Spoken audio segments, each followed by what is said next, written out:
मी वसुधा रामणकर बोलतेय. माझ्या चॅनलवर तुमचं स्वागत आहे. आता दिवाळी झालेली आहे, सगळेजण तेलकट पदार्थ खाऊन कंटाळले, तर आता जेवायला काहीतरी साधं करावं असं सगळ्यांचं ठरलं. तर आपण अशा वेळी काय करतो, मुगाच्या डाळीची खिचडी, ती मसाला घालून फोडणी घालून अशी करतो. पण मी आज जरा तुम्हाला एक वेगळ्या पद्धतीची खिचडी दाखवणार आहे.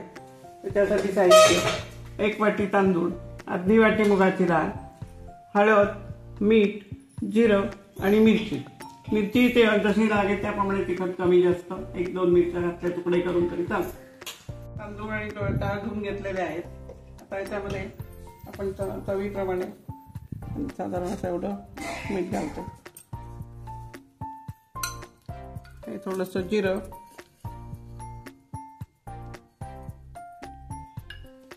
थोडी हळद आणि 1-2 मिरचीचे तुकडे. 1-2 तुम्हाला तिखट हवे तर जास्त घालू शकता. आणि असं पाणी घालायचं इतकं.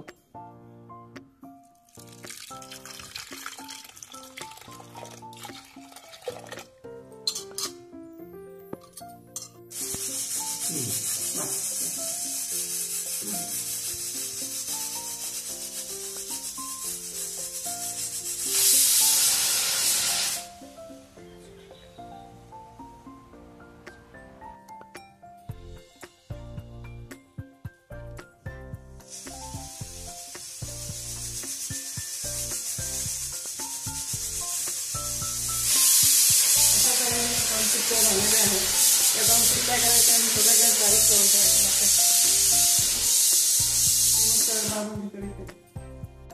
खिचडी तयार आहे. त्यावर थोडं तूप घालायचं, सोबत पापड आहे, चटणी आहे, आणि असेल तर लोणचं पण घ्यायचं, लिंबाची फोड घ्यायची एखादी. आणि माझी एक मैत्रीण आलेली आहे, तिला सांगते खाऊन बघ कसं.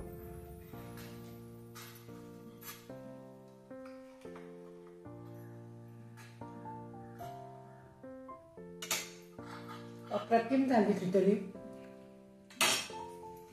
ज्यांना तेलकट खायचं नाही त्यांनी बिंदास अशी खिचडी करून खायची. आणि ही खिचडी तुम्ही आवडली तर करून बघा. आणि जेव्हा आमटी भात करायचा आपल्याला कंटाळा येतो तेव्हा ही खिचडी करायला सोपी आणि चांगली. आणि सगळं तुम्ही करून बघा, शेअर करा, कमेंट करा आणि सबस्क्राईब करा. थँक्यू.